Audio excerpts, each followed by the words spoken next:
In this quick guide, you'll learn how to add a copyright to your Squarespace footer. If you're running a website, it's essential to ensure that your content is protected. And one simple way to do that is by adding a copyright notice to the footer of your site. This not only helps to establish ownership, but also shows a level of professionalism to your visitors. Let's dive right into it.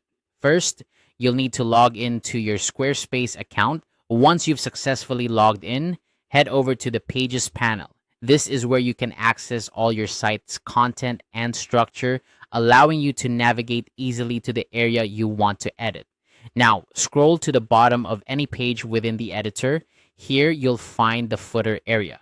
The footer is a crucial part of your website as it appears on every page, making it the perfect spot for consistent and important information like a copyright notice. When you hover over the footer, you'll see an option to edit footer.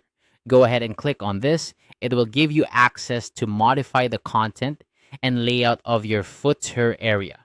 Depending on your current setup, you might already have some content there, or it could be a blank canvas waiting for your touch.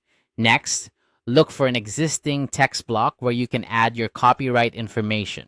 If there isn't one already available, you can easily create a new text block by clicking on the plus icon.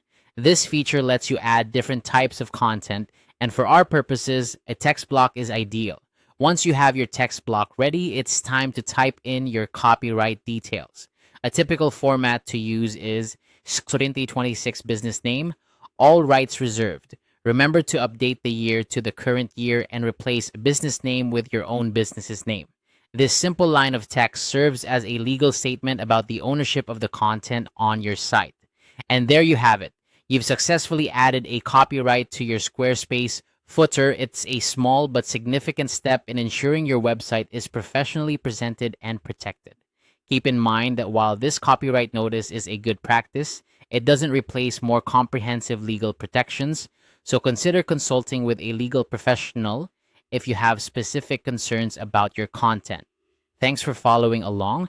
If you found this guide helpful, be sure to check out our other tutorials for more tips and tricks on optimizing your online presence with Squarespace. Happy editing!